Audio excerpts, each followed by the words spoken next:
کہ 200 کی فگر اس وقت بتائی جا رہی ہے جو کہ ان کے پاس ہے ممبران. یہ 300 کی فگر بتا دیں کہاں سے لا رہے ہیں؟ یا تو لوٹے جو ہیں بنوا کے اپنے ساتھ شامل کر رہے ہیں، یا پھر جو چوری شدہ نشستیں ہیں ان پہ اپنے بندوں کو بتا رہے ہیں. تو یہ 300 بتا دیں یا 200 بتا دیں کوئی فرق نہیں ہے. انتخابات میں دھاندلی کے حوالے سے ایک درخواست سپریم کورٹ میں آئی جس میں چیف صاحب نے درخواست گزار کو جرمانہ عائد کر دیا، اور اس سے پہلے بھی جو الیکشن کمیشن کے حوالے سے درخواستیں تھیں اس میں چیف صاحب یہ کہتے رہے کہ الیکشن کمیشن ایک آئینی ادارہ ہے. تو آپ کی درخواست پہ بھی کہیں ایسا نہ ہو کہ کوئی جرمانہ عائد ہو جائے یا کچھ وہ جو ثبوت مانتے ہیں کہتے ہیں رسیدیں دکھاؤ؟ یا گزارش یہ ہے، فریاد کرنا شکایت کرنا عرض شیری کا حق ہے. اب اگر اس ڈر سے کہ جی جرمانے عائد ہوں گے کوئی عدالت ہی نہ جائیں، فیصلہ آنے دو، دیکھتے ہیں یہ ان کے ساتھ کیا کرتے ہیں. شیر افضل مروت صاحب، مریم نواز صاحبہ کو کیسے دیکھ رہے ہیں بطور سی ایم پنجاب؟ عمران ریاض کی گرفتاری سے جو ہے آغاز ہو گیا ہے کہ کس طرح کی حکمرانی ہوگی. عمران ریاض اپنے ضمیر کا قیدی ہے. اس شخص کی پاکستان میں بنیادی انسانی حقوق کی آزادی کے لیے اور لوگوں میں شعور لانے کے لیے بڑی قربانیاں ہیں. یہ پاکستان کا اثاثہ ہے. جس طریقے سے ان کو گرفتار کیا گیا، جس طرح اس کے بنیادی حقوق پامال ہوئے، حیثیت پاکستانی میں اس کی شدید مذمت کرتا ہوں. عمران ریاض تو باہر آ جائے گا، لیکن اپنی حکومت کے آغاز میں ہی ایسی کبھی حرکات کر کے انہوں نے اپنا چہرہ جو ہے بگاڑ دیا ہے عوام کے سامنے. اچھا مروت صاحب بتائیے گا، کیا انتظامات مکمل ہو گئے ہیں اور انٹرا پارٹی الیکشن میں آپ خود بھی حصہ لے رہے ہیں؟ نہیں، خان صاحب نے علی ظفر صاحب پہ ہاتھ رکھ دیا ہے، تو ہمارے لیڈر جس پہ ہاتھ رکھتے ہیں ہمیں قبول ہے. علی ظفر صاحب منجے ہوئے سیاستدان بھی ہیں، اعلیٰ پائی کے وکیل بھی ہیں. میں نے کل ان کو فون کر کے مبارکباد دی، اور خان کے اس فیصلے کے پشت پہ میں ان کی سپورٹ کروں گا. البتہ پنجاب میں، بلوچستان میں اور دیگر علاقوں میں کوئی آزاد حیثیت میں لڑنا چاہتا ہے، مقابلہ کرنا چاہتا ہے اور وہ اپنے آپ کو اس کے اہل سمجھتا ہے، تو میری کوشش یہ ہوگی کہ روایتی جو لوگ ہوتے ہیں جو مناصب پہ قابض ہیں ان کے بجائے ایسے لوگوں کو سپورٹ کروں. اور میں پی ٹی آئی کے لوگوں کو کہنا چاہتا ہوں کہ ان الیکشن میں بھرپور شرکت کریں، اپنے مختلف مناصب کے لیے اپلائی کریں، کنٹیسٹ کریں. جو امیدوار جو ہیں وہ میری ذاتی نقطۂ نظر سے میرٹ پہ پورا اترے گا، میں ان کی کمپین کروں گا. مروت صاحب یہ بتائیے گا کہ عمران خان صاحب کیا بیرسٹر گوہر صاحب سے ناراض ہیں؟ کوئی ہمارے پاس اطلاعات ہیں جس کی وجہ سے علی ظفر صاحب کا نام دیا گیا، کیا سمجھتے ہیں؟ میرا خیال نہیں ہے کہ وہ ناراض تھے. بیرسٹر گوہر صاحب جو ہے ان کے پاس بڑا اچھا وقت تھا کہ وہ ان کو اللہ نے ان پہ بڑا مہربان ہوا، اس کو موقع ملا، چیئرمین بنے. لیکن یہ انتخابی دھاندلیوں کے بعد میرا خیال ہے کہ قیادت کی طرف سے جو اپروچ تھی یا جو ریئیکشن تھا وہ کوئی قابل ستائش نہیں تھا، اور یہاں پہ بیرسٹر گوہر کو ڈیلیور کرنا چاہیے تھا، جس میں وہ ناکام رہے ہیں. مطلب آپ یہ کہہ رہے ہیں کہ وہ ڈیلیور نہیں کر سکے؟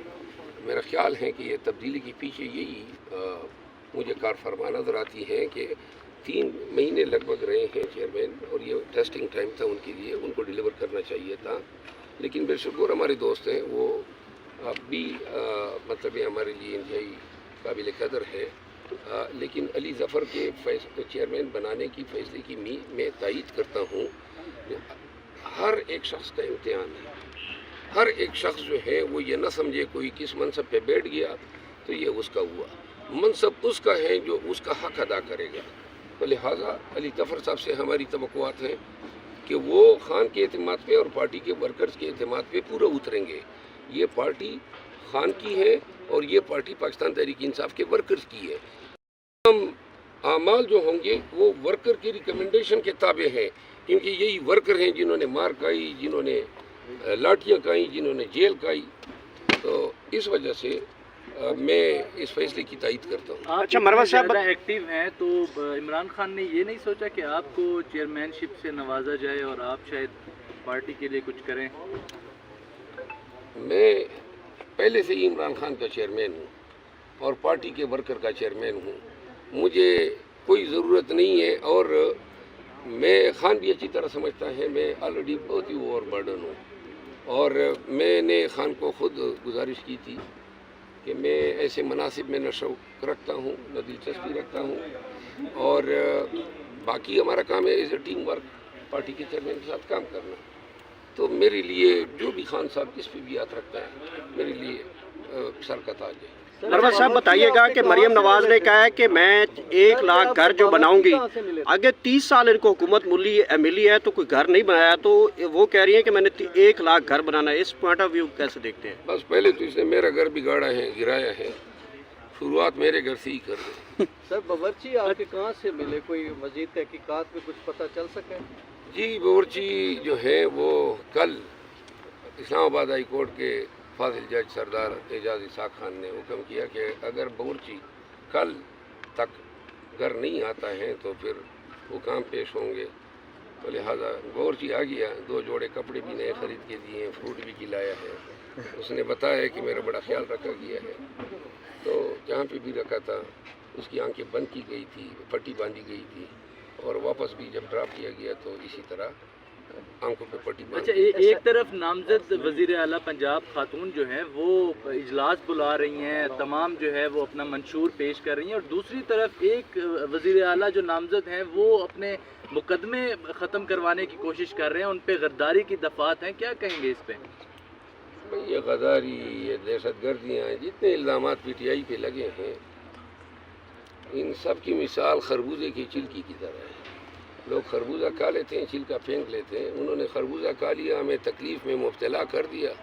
کیسز جو ہیں وہ چھلکوں کی مانند رہ گئے ہیں. سر بتائیے گا، آپ لوگوں نے انٹر پارٹی الیکشنز کا اعلان کیا ہے، پہلے ایس اکبر بابر جو ہے وہ آئے تھے یہاں پہ جس کی وجہ سے آپ سے بلہ چھینا گیا تھا.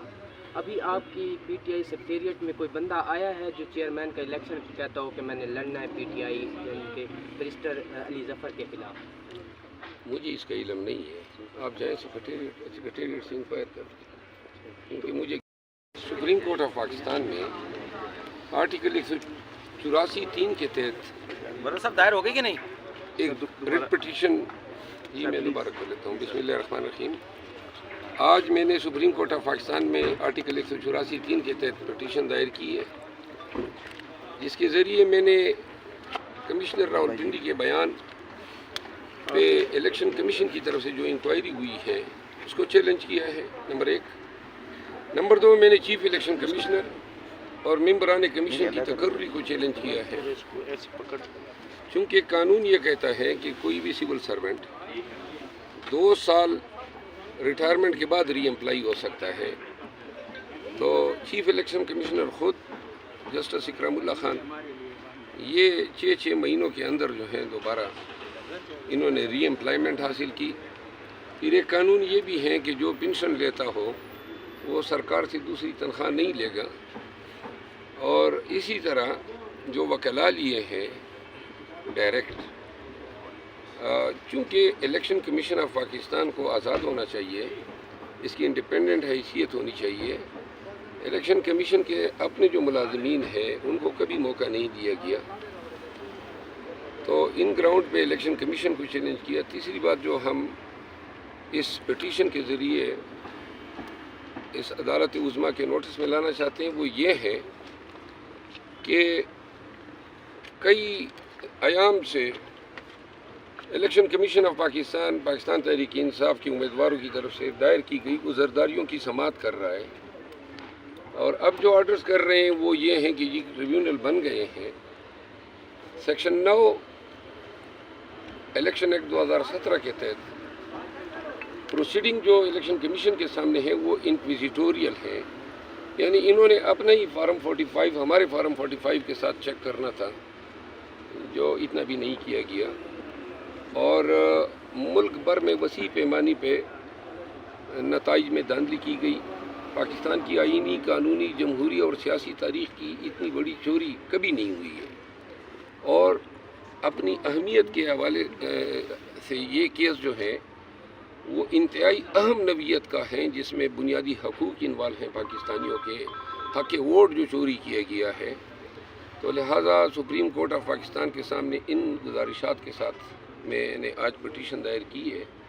میں نے اس میں یہ بھی استدعا کی ہے کہ حکومت سازی کے عمل کو 28 فروری سے قبل جو ہے اس کو سٹے کیا جانا چاہیے، تاکہ اگر